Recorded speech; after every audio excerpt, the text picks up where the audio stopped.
welcome to Critical Junction, episode 72. I'm Mark. Oh, I'm Luke. I'm Jill. And for a period of 20 years between 1953 and 1973, the CIA conducted a series of mind control experiments under the codename Project MKUltra with the intent of identifying and developing drugs and procedures to weaken individuals and force confessions during interrogations. Classified as top secret, many of these experiments were conducted illegally on unwitting American and Canadian citizens and involved the use of electroshocks, hypnosis, verbal and sexual abuse, and other forms of torture. The program was officially sanctioned in 1953 at the height of the Cold War in response to fears by the U.S. government that its enemies were using mind control to brainwash American prisoners of war in Korea.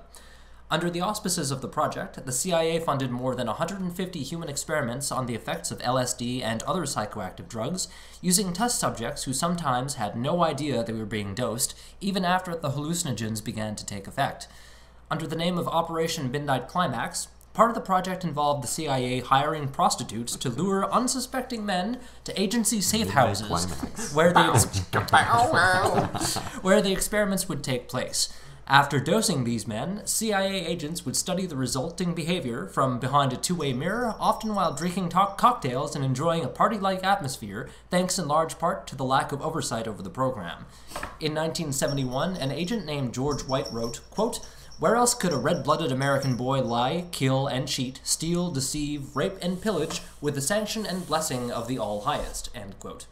In 1975, following a story the previous year by New York Times journalist Seymour Hersh about the CIA conducting non-consensual drug experiments and illegal spying operations on U.S. citizens, President Ford, amid growing distrust of the U.S. government, set up the United States President's Commission on CIA Activities within the United States to investigate illegal CIA activities, including Project MKUltra. This resulted in an executive order by Ford in 1976 that prohibited, quote, "experimentation with drugs on human subjects except with the informed consent in writing and witnessed by a disinterested party of each such human subject," end quote. Due to its top-secret nature and the batshit craziness of the project, MKUltra has been the source of many conspiracy theories, including one that the project is ongoing, despite the fact that it officially terminated in 1973. According to certain Redditors, when a celebrity or politician exhibits strange or uncharacteristic behavior during television interviews, for example, what we're witnessing is in fact a glitch in the CIA's mind control over them. More sinister still is the conspiracy theory that the Sandy Hook or Columbine shooters, for example, were not terrorists at all, but MKUltra puppets who carried out these crimes as part of some kind of government-led false flag operation. These top minds, those Redditors. These wild-ass stories reek of Alex Jones's particular brand of insanity, and are, of course, lacking any kind of evidence to substantiate them.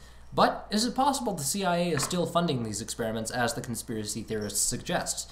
Probably not, but let's talk about that anyway, shall we? Well, I mean, they had to do something to enable us to be able to trust the CIA kind of thing. I'm sure they're still doing things under our noses. I mean, that's what their job is, right? We're not supposed to know what they're doing and stuff like that. Right.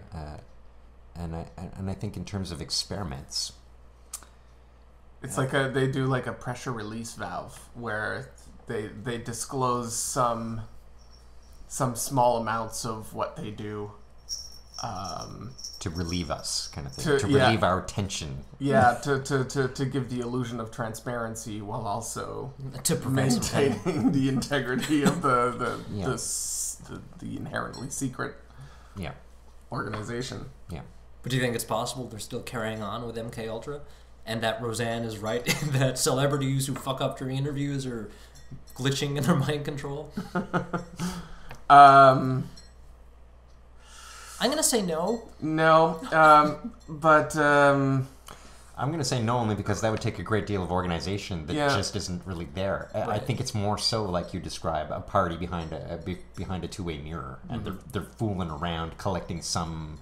Probably, it sounds like poor science, really, to tell you. Well, mostly what it seems to do is just fuck people up. It doesn't actually turn them into, like, automatons that are, easily controllable, and like it doesn't actually produce the effect that they were doing the research to try and get to anyway. Right. There's no Manchurian candidate. But they wanted to more immediately be able to capture that control, but no, it's not going to work with. Wow, it just fucked them up. Well, that failed. But you were just talking just before we started recording. You were talking about Dan Brown, and he gets some Darren Brown. Darren Brown, yeah, not Dan Brown. Dan Brown. Darren Brown, the mentalist and illusionist guy. That's awesome. He seems to get some pretty interesting effects out of hypnosis and stuff like that, but I'm not sure how much. I don't know if it's really hypnosis or if there's some kind of dual reality trick that he uses. But the guy is fucking good. Like, he's a really good magician. Well, I'm going to say he has a deep understanding of psychology, for sure. And just general paying attention to shit, and you know, picking up on everything. Like the man is a sensitive dude, kind of thing. You know, like.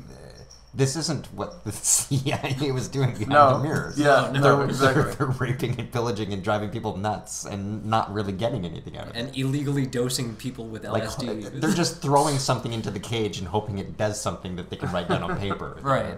From behind that two-way mirror, sipping on cocktails with prostitutes or whatever. Yeah.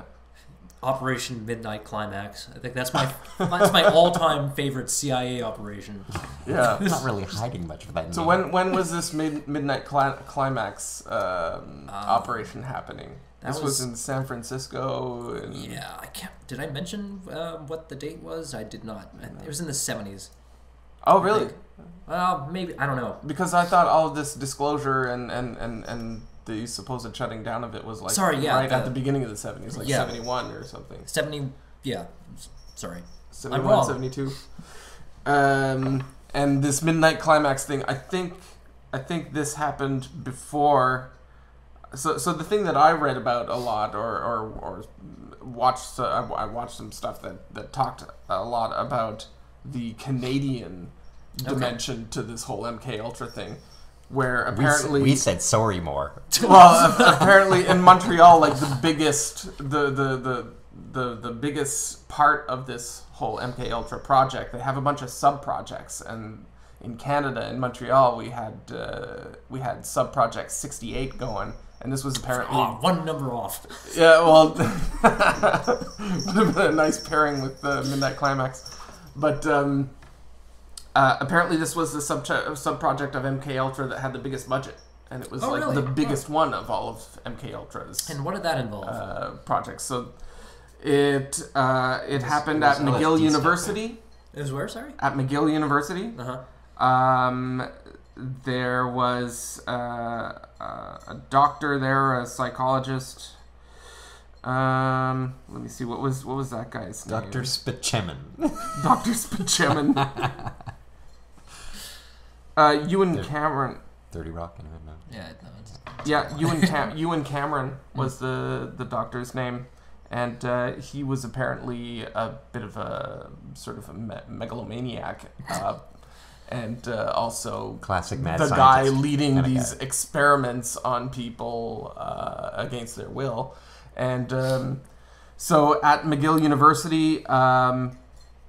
He had developed this whole protocol for the brainwashing, calling it de-patterning. Well, at least they had protocols in place. So you would give them LSD.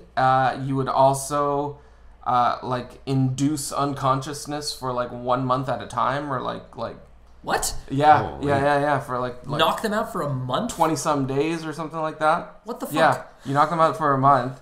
And then you give them electroshock therapy, along with some you give them electroshock therapy, but electroshock therapy does have some legitimate uses. You were careful to say positive effects. I was gonna say, Yeah. So I went with legitimate uses instead. No, just. But normally it's just like once one treatment per day or something like that, whereas he was giving them like electroshock therapy like once an hour kind of thing. Oh my god! So what was the ultimate goal of this particular sub project? Was it the same as like the rest of the MK Ultra thing? In that yeah, so ultimately what they wanted to do was see if they could, like, so if somebody is in a negative state of mind, like a lot of the people that they experimented on were women with postpartum depression. Oh shit! And they would just get involuntarily committed because they were depressed after giving birth. They would get committed somewhere, and then this guy would do all of this shit on them. And so the idea there is that if somebody is like in a negative headspace, what they wanted to do was basically reset them. So what you got to do is like erase their existing personality and everything. So all of this kind of stuff, the LSD, the month-long unconsciousness, and then the electroshock therapy, like being used 10 times more than you should ever do to anyone. And then on top of that, they would then be tied to their bed or isolated in a room and made to listen to these repeating recordings going over and over again. It sounds like other versions of lobotomies. You know? Yeah, like it was like a psychological lobotomy that didn't involve like invasive surgery. Right. But it was basically what they were trying to do, lobotomize people. But they were hoping that by resetting them, then the person would then become a blank slate for them to be able to program some new... Of course. Blank slate people. Yeah. For the CIA to then impose their will upon them. So who was this doctor guy? Was he the genius who came up with this method? Like, yeah, we'll just lobotomize them through all these torture techniques and see if it works. So it looks like you touched on it, that like after people were coming back from Korea and stuff, they were seeing that a lot of these soldiers or a lot of these military that were coming back from the war, they were expressing sort of sympathetic positions towards the communists that they were fighting. And then you have like all the whole like Manchurian Candidate kind of stuff, and so there was like some Stockholm syndrome being exhibited by some of the prisoners of war and stuff like that. And so this got the idea in the U.S. military's heads that the enemy could probably be doing this to us, could be brainwashing us, and maybe implanting some sleeper, even though it sleeper never agents. So the way it came about is a knee-jerk reaction to something that wasn't taking place. Yeah, and they just like, okay, that sounds good. We'll dose people. Let's fuck with people's minds, see if that works. Because they're probably doing it to us. It's like with the space race too, right? Yeah.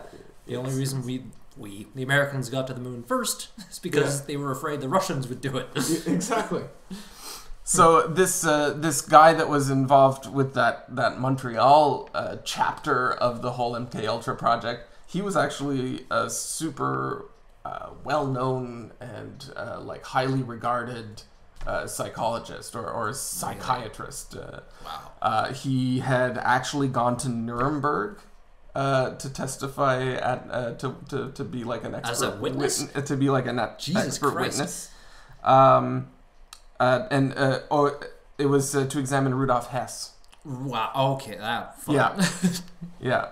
But everybody who knew and worked with the guy in Montreal, they all tell the same description of him as like an arrogant authoritarian who was like just totally brutal and So I wonder if he kind of strong-armed his way into getting funding for this project. Maybe, yeah. But I mean, that's another disturbing thing that I didn't get more information on. Is that partly the Canadian government was kind of facilitating this funding of this University of McGill kind of program, right? This research program. So you gotta. What would the budget meeting for this kind of thing be like? So let's set aside a few $1 million for brainwashing. See if we can we get that approved. Is that good? Like, well, I'm sure they present it in some benign way, like this is of course experimental, and what we're trying to do is actually cure depression. Right, you just change the lingo and it sounds good. Yeah. We're trying to cure their There's a depression. whole president doing it. Cross a little line there. Alternative facts.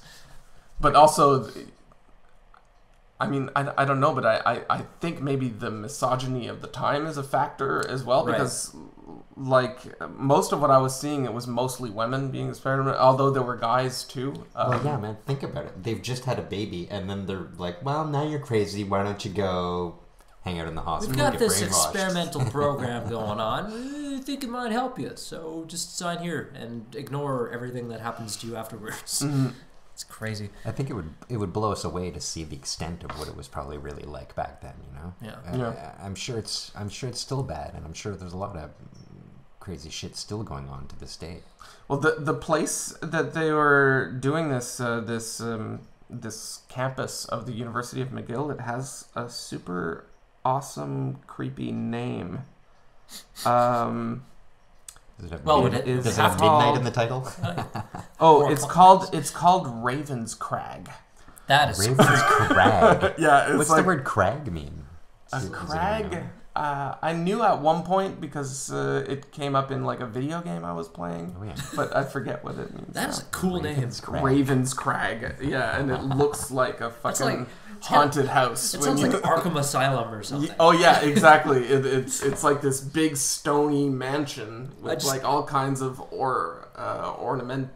I'm just picturing lightning going off in the background, like maybe this silhouette crossing one of the windows, back and forth, like pacing, like some kind of patient or whatever. Yeah. Welcome to Ravens Crag. Yeah, and one of the patients who was being subjected to this MK Ultra program actually jumped from the top of the building at the back of it. He just like jumped right into the parking lot and killed himself. At this place? Yeah. At Ravens Crag? At Ravens Crag, yeah. So that's the second instance of someone jumping out of a window related to MK Ultra. There's the scientist who supposedly jumped out the window, and people are like, well, he was killed because he was onto something or whatever. Yeah, this is the one that that TV show Wormwood is based on. Right, okay. Oh, is it? Okay. On Netflix. It's based on that guy. Oh, right. It's the son looking into his father's death or something like that. I think is the story there, right? And I definitely recommend that limited series. It was really good. Oh, yeah, cool. And that son, he's actually really kind of charismatic. He kind of reminds me of the guy we talked about in our last podcast. Bob Lazar? Yeah, the son of this researcher that supposedly got killed by the CIA for objecting to to the program. Did you just give away at the end of the show? Then? No. Oh, okay. No spoilers. Right. This is I'm sticking to the well-known. Well, because there you said the son died. No. Oh, okay. All right. Rewind. No one if died. I did, that's not at all what I meant. No. I might have just misheard. Yeah. But anyway, what were you gonna say about that? Oh, just that he. The second guy that jumped out of a window, apparently. Yeah. Right. People jumping out. There might have been more. I don't know. People were getting dosed with LSD, so it's plausible. More people fell out of windows. You guys have done LSD, right? LSD? Anyone? So I've never done it. I have also never done it. Oh, no, you're it's a 33%. Yeah. No, it was always my favorite. Oh, really? Yeah. I mean, it's some good stuff. You've done mushrooms? Mushrooms. I've done mushrooms. Hallucinogenic mushrums, or anything with hallucinogenic properties, or anything like that. Mostly because I don't have any contacts. Anyone out there is listening? I think. How would you compare LSD to mushrooms?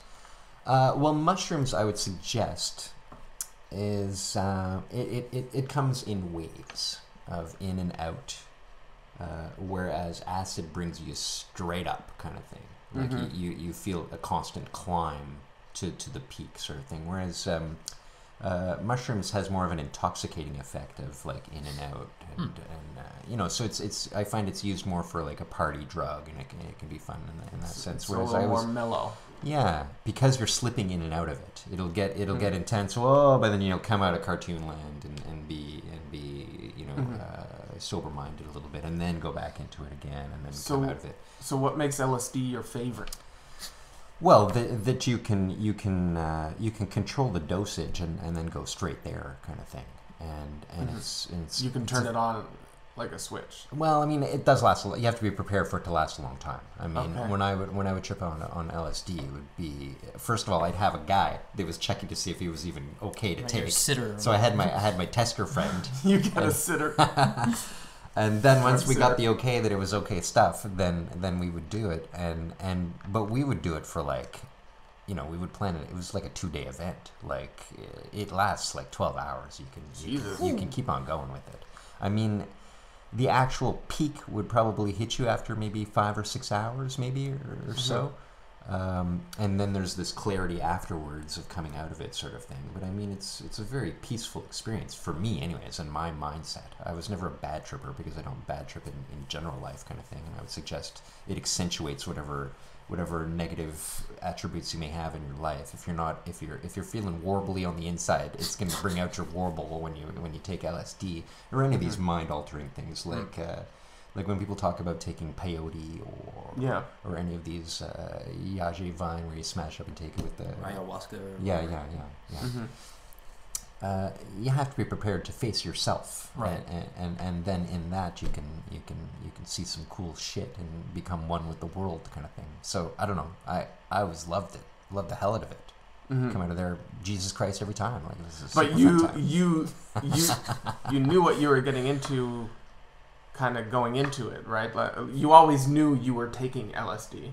Oh yes. And I can just imagine how just terrifying it must be if you have no idea that you're being given it or what it is, because like these people here in this in being experimented on in MK Ultra, a lot of them they were like microdosed with it, and that was all part of like their depatterning. Right. And they weren't told that they were being and they weren't told, so they just thought that they were being made even crazier, and yeah.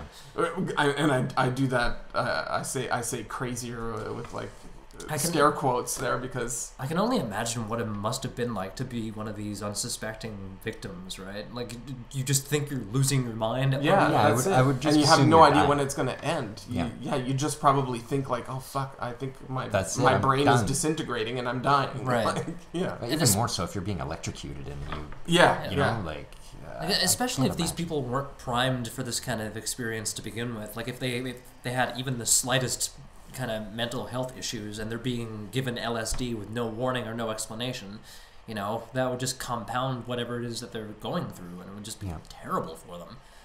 Yeah, I'm just thinking of the experiences with people who have accidentally taken edibles or something like that. I mean, generally that's the going consensus. You think you're dying. You think you're having a heart attack. You're suddenly looking at yourself in the mirror and you're going completely insane. And you generally think you're having a heart attack. And that's when, and they feel that only when they're not actually being reduced to a near vegetative state by the excessive electroshock therapy, which apparently that would happen.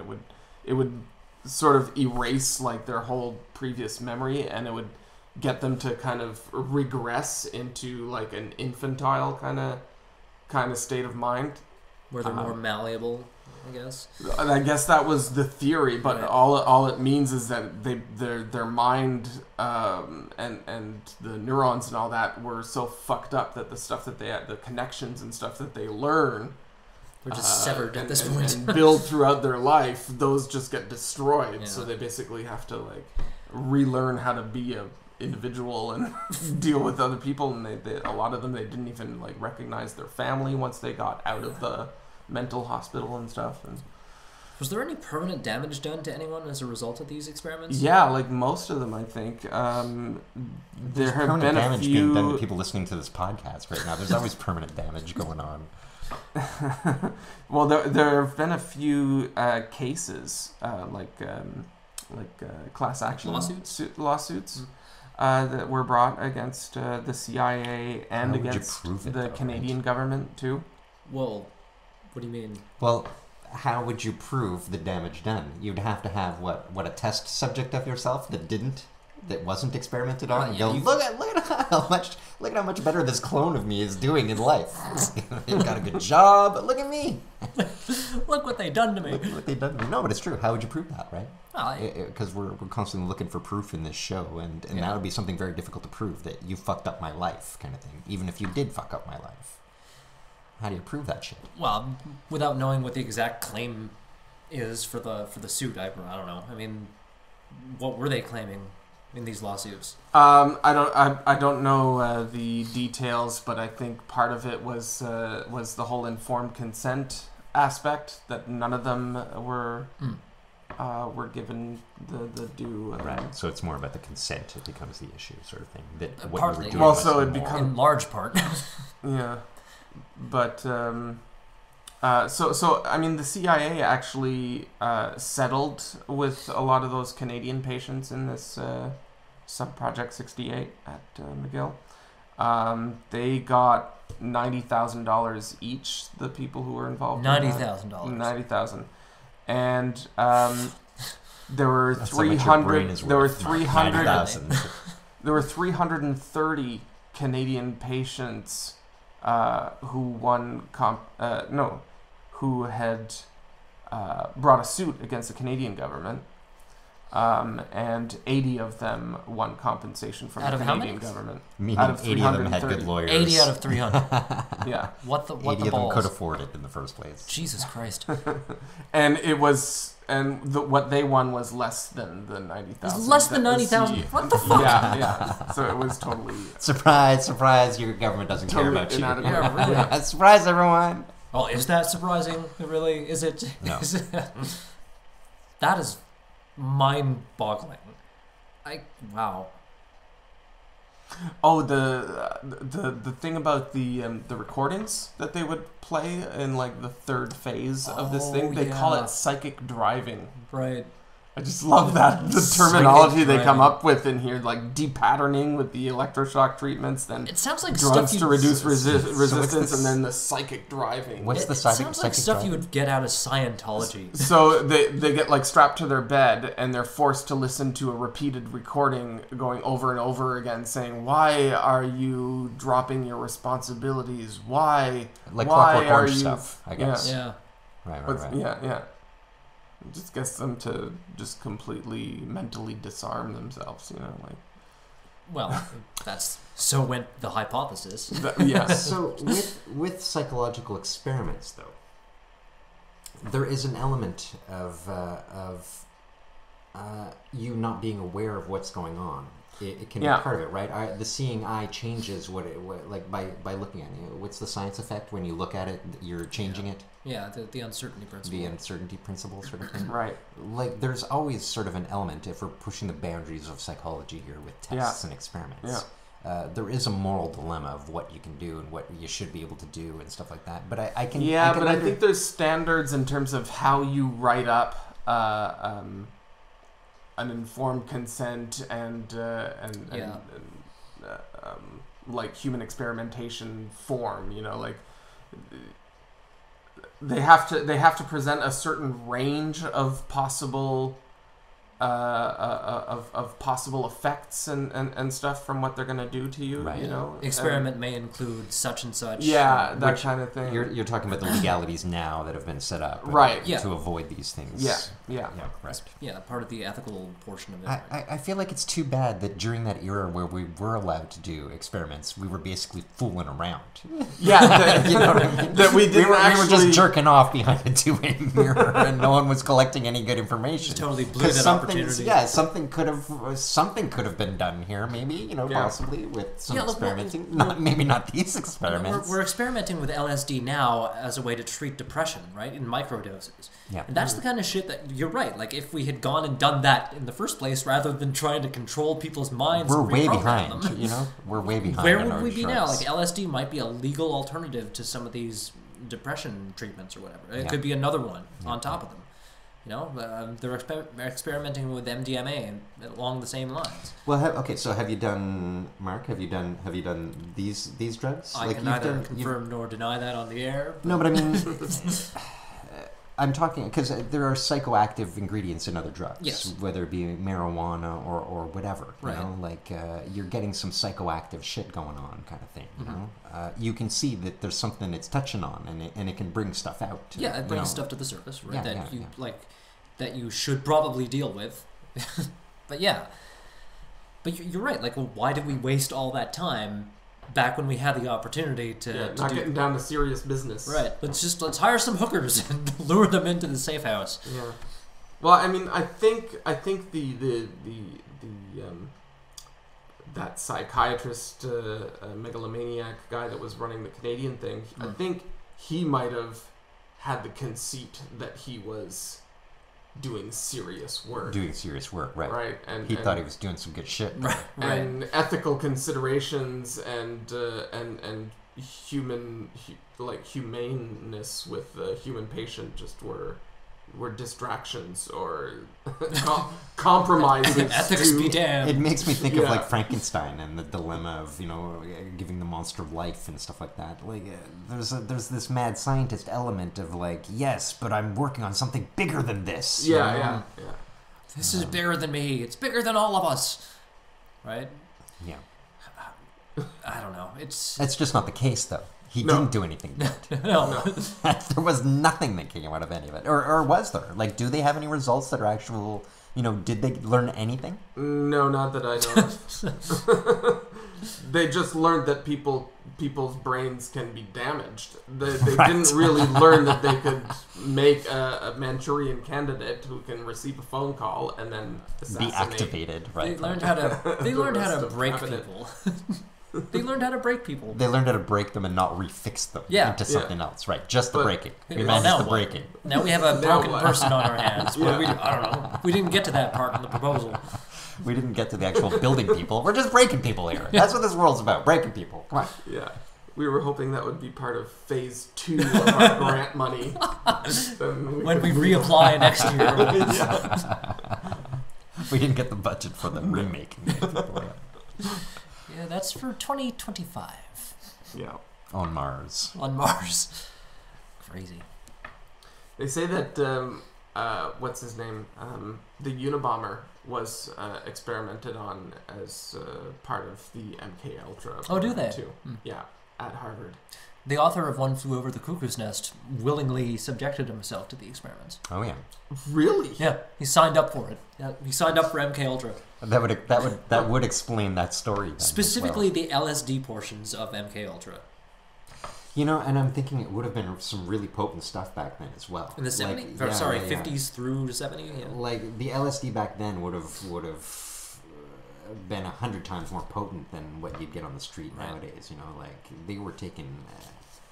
Can we just touch on the fact that this thing, like, the project went on for 20 years? Yeah. Holy shit, man. 20 years they got away with this. Yeah. Like, that's... And that's with people, like, coming in and out, because these people like that were experimented on here, they didn't keep them in the program for years at a time. It was a revolving door. It was a revolving door kind of thing. So well, it's not as if they're going out and talking what's happening about them. They don't even remember what just happened. Well, yeah, that's they're coming out drooling. They come out drooling, and they're not talking to anyone. How are you feeling now, honey? Who? Who? How do I what? I don't know. But 20 years. That's astonishing to me. Well, you gotta wonder, did they have to reapply for their grant money, or did they have an unlimited stream of funds that they had access to? Right? I don't know. It's nuts to think about. Oh, and this doctor actually. So I think the information was getting out about the program. And the doctor had left the university in the early 60s. It seems like it was kind of abrupt, but it was like in 62 or maybe around 62, 63, 64. He left the university and moved to the States. And then a year after that, he was killed in a car accident or a heart attack or something like that. The Montreal dude? Yeah, that megalomaniac guy. Huh. The Canadian Mengele. Canadian Mengele. Ooh, I would not. I mean, it's kind of coincidental, if you ask me, that he died of unnatural causes just a year after leaving. A little suspicious. Yeah. A little suspicious there. And I would not want the title of the Canadian Mengele.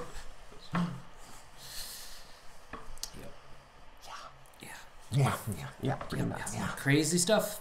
That MK Ultra. It's also a weed strain. It is. I'm assuming it's a potent one. I've never been able to afford it, but it's the $13 a gram stuff. It would seem. Yeah.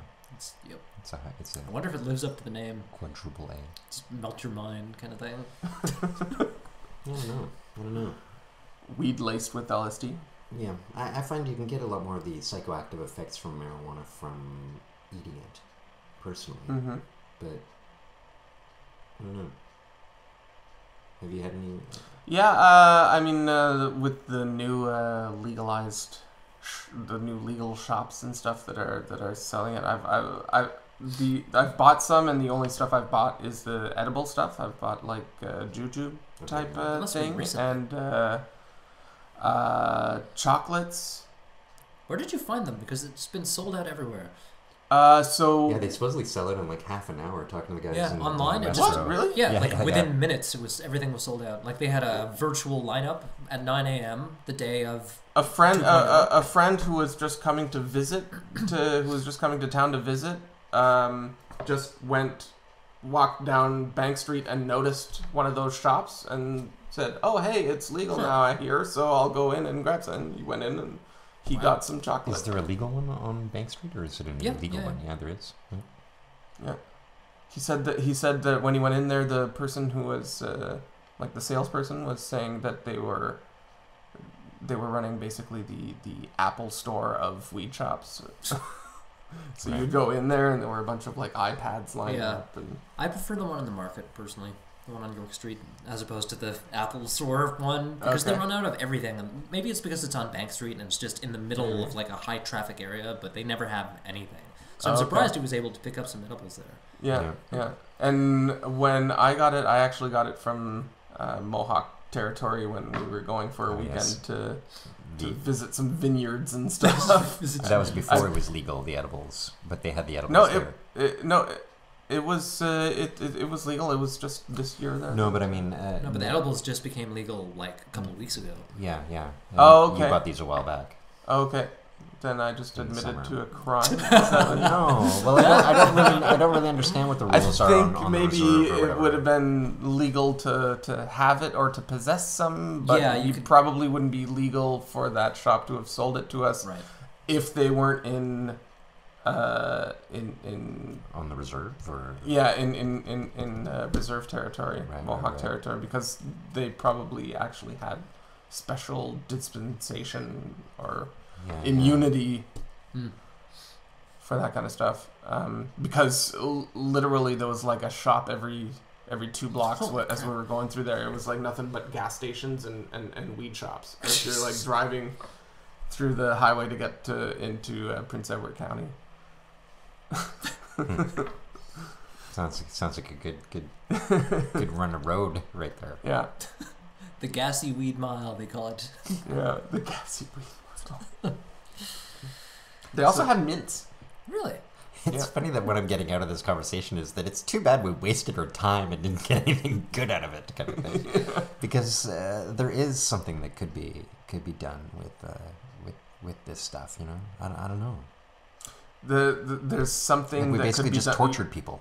Yeah, we basically what it comes down to. We basically did torture people and damage people. Yeah, like this idea that we've just learned to damage people. We haven't learned the whole fixing people thing yet. Right. It speaks a lot of kind of our culture, really. That's what we're doing.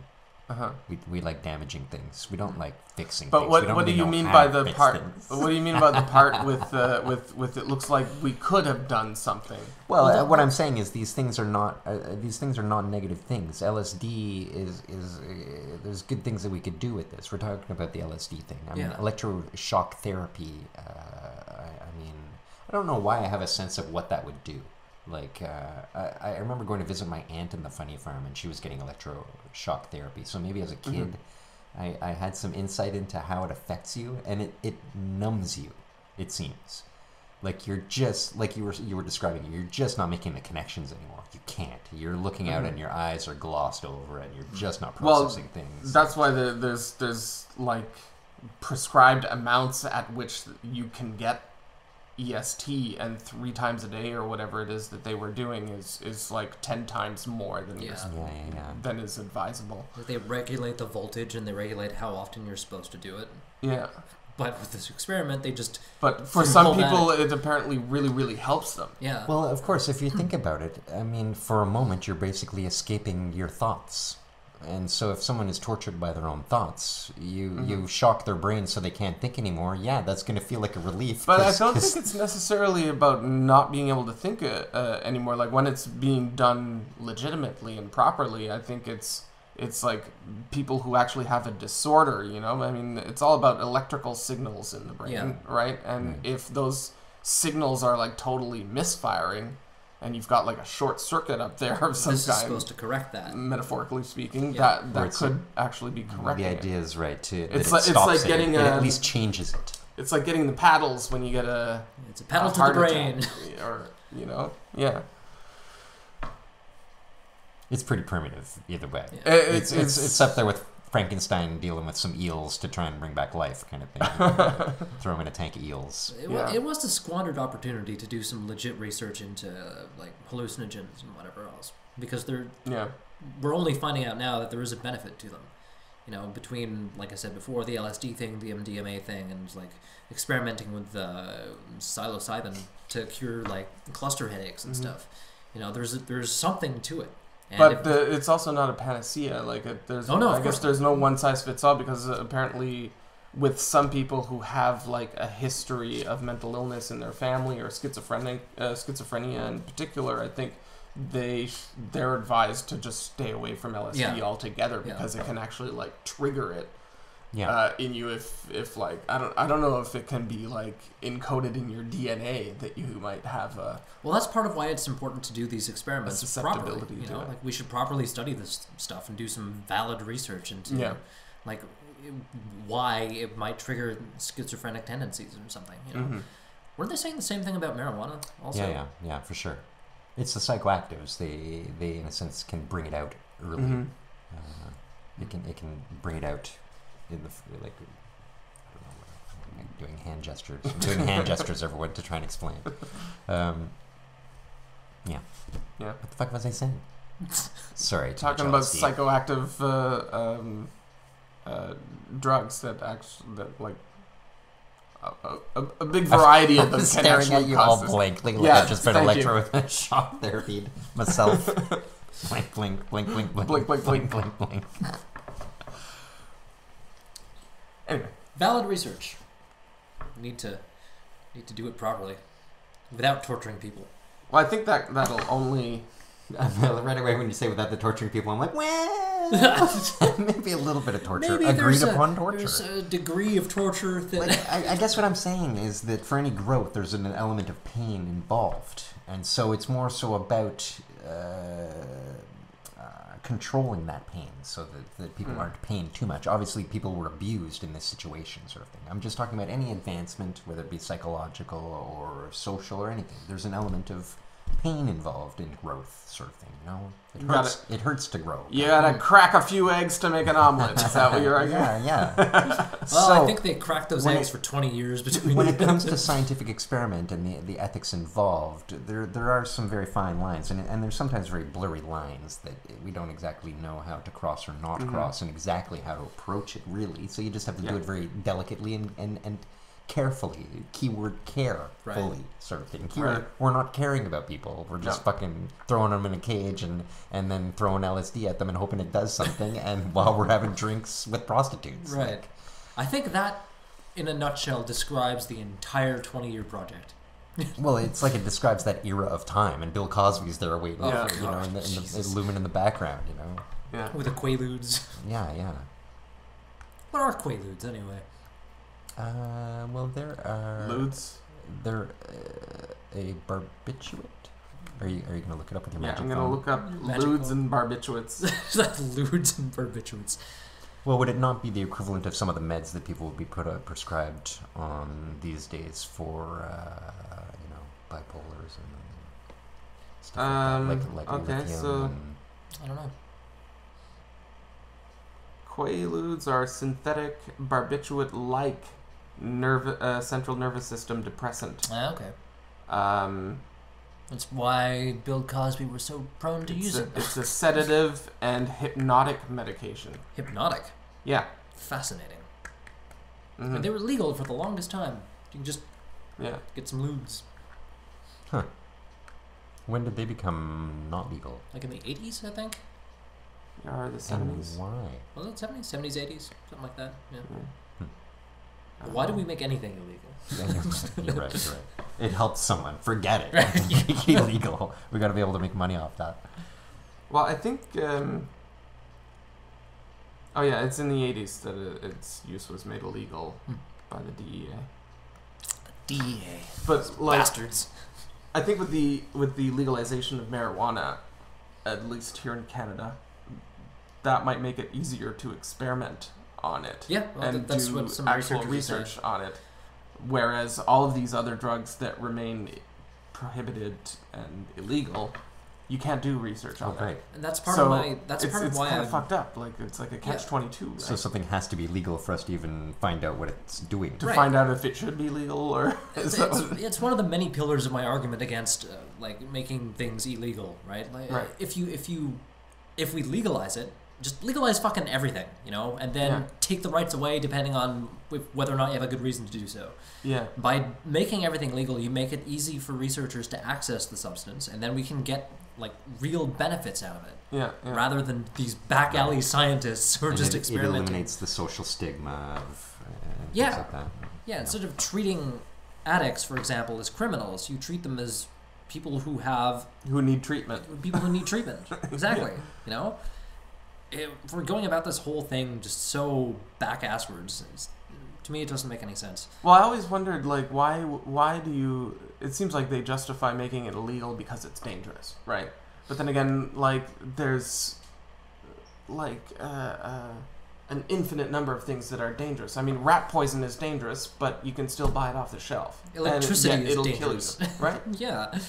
So wouldn't these, if a drug is dangerous and we now have the research and the knowledge to be able to tell you exactly how it's dangerous or whether or not it's dangerous, then now it just becomes something properly labeled on the shelf like rat poison where you go, okay, that's one of those things I can't eat. Right. And by making it legal, you also make it so that, if it's government controlled, for example, then you know exactly what's going into the substance. Yeah. There's no crazy additive. The whole fentanyl thing would be taken care of. Yeah, exactly. Legalize everything. Just everything. Fucking everything. Yeah, that makes sense. I mean, countries have done this, right? And it did work. Yeah. We now have evidence of that it works. Right. Didn't Portugal do that? Yeah. Well, I think Portugal I think they decriminalized. Okay. I don't know if they went full legalization. What again is the difference between decriminalization and legalization? Decriminalization, you stop treating it like, a major offense, so you don't get sent to prison, or you get a ticket or something. Okay, so it can still be a misdemeanor that you can be fined for. You can be fined for it, but you don't get a 20-year prison sentence for simple possession. You're not going to prison for 20 years for simple possession. That's the main difference. Whereas full-out legalization is, what we have with cannabis here in Canada. It's legal. You can go to the store and buy it. No consequences, unless you sell to a minor or whatever. There's regulations involved. Like with cigarettes and alcohol. Yeah, right.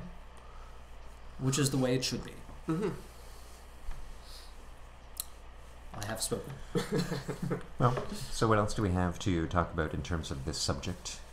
Any other MK Ultra? I mean, basically, we're just looking at it going, they were assholes. Yeah. And we learned nothing from it. And they got away with it for 20 years. Has there ever been these badass experiments done on people where we have gotten good interesting results or anything from the psychological experiments that have tortured I think people? we were talking about two of them before the show, like the Stanford prison experiment and the other one. And the Milgram experiment. Both of those actually have some interesting things to say about human nature and how the mind can be sort of bent. The psychology of authority. But unfortunately, in terms of the experiment design, there's a lot of problems on an ethical level, and again, I'm also not sure if like repeatability has been very. Well, they. So I guess there again, there's a catch-22 in terms of it might not be so much that they weren't able to repeat it as they weren't willing to repeat it because it violated all of these other because they saw the principles. results and they were terrible. Yeah. Should we do that again? Should we do this experiment again? Because humans are pretty shitty, it seems. Yeah. Yeah, like those two experiments were able to give us some interesting insights into the psychology of authority and a couple of other things, like just how far are people willing to go. Within a week, a person can be made to be like an SS officer. There's one of the classic like Batman comics from the Joker's perspective. I can't remember which one it is, but I think the Joker sets out to kidnap a human being and prove that by the end of that day he will be a master villain. He will ruin this man's life and then he will go out there and be a bad person, and all it takes is one bad day. Testing him like Job.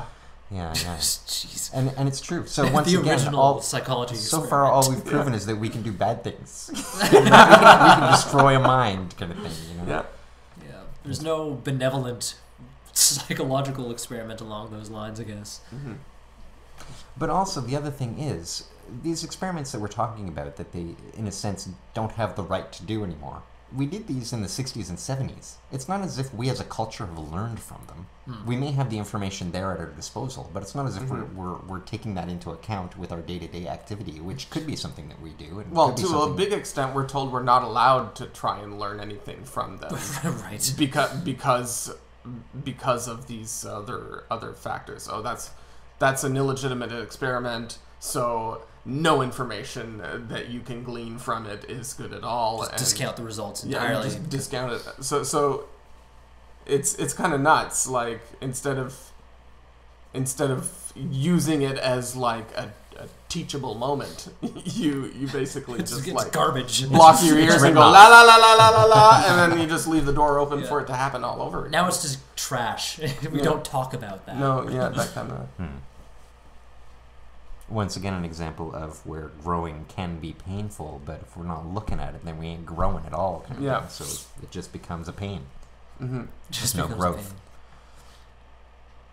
Final thoughts on the MK Ultra project or anything related to it?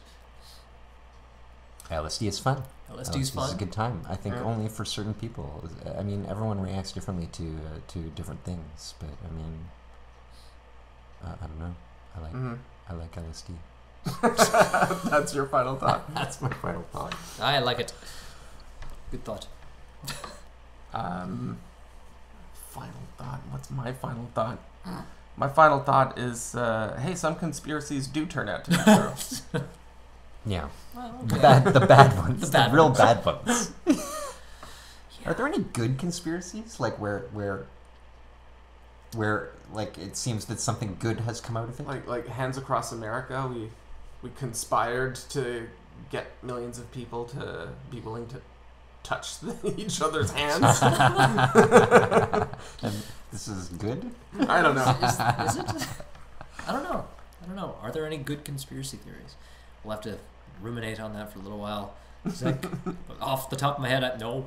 Yeah. Well, we're generally entertained by the horrific nature of things and stuff like that. You know, it's like us going by a gooseneck in an accident. Or well, like something imagine if there had been there needed to be a conspiracy to implement broad general public education, right? It's coming. As for myself, it's just I still can't get over the fact that it lasted so long and that it got funded as much as it did. Yeah. Or how the U.S. government roped the Canadian government into. Yeah, how did we get pulled into this thing? Like, this is Cold War era, right? With Diefenbaker and his Diefenbunker and. Just attach the word Diefen to everything. I don't think, experiment. I don't think our mind frame of now could possibly survive living in the 70s, you know? I think of like Whoopi Goldberg introducing the Looney Tunes and explaining that, you know, back in the day they were racist and, you know, it's a part of the times kind of thing. Like the 70s and the 60s, there was some fucked up shit, like, and that was the norm, you know? Right. I think it would totally. Or if it wasn't the norm, it just wasn't frowned upon. Yeah. Yeah, I mean it was very. Or it was social actually structure. a lot of this stuff that is like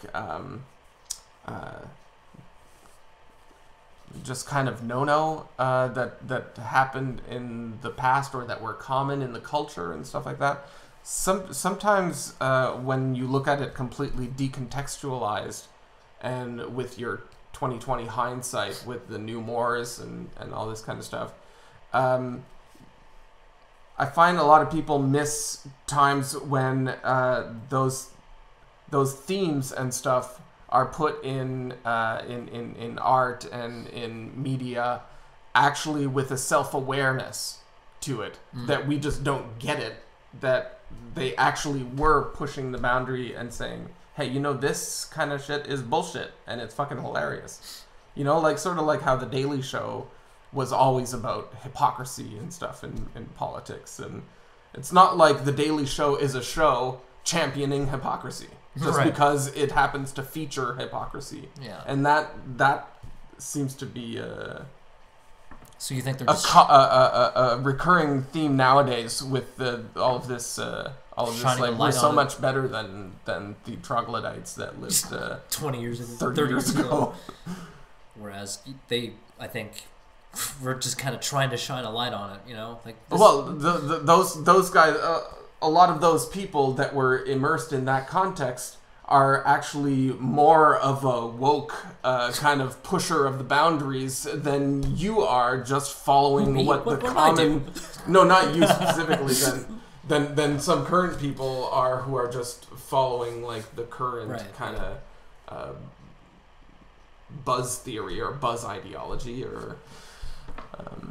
And I mean, I don't want to reduce actually having made progress and implementing the progress to something that's completely useless or illegitimate. But at the same time, I think some ways that the implementation is done naively.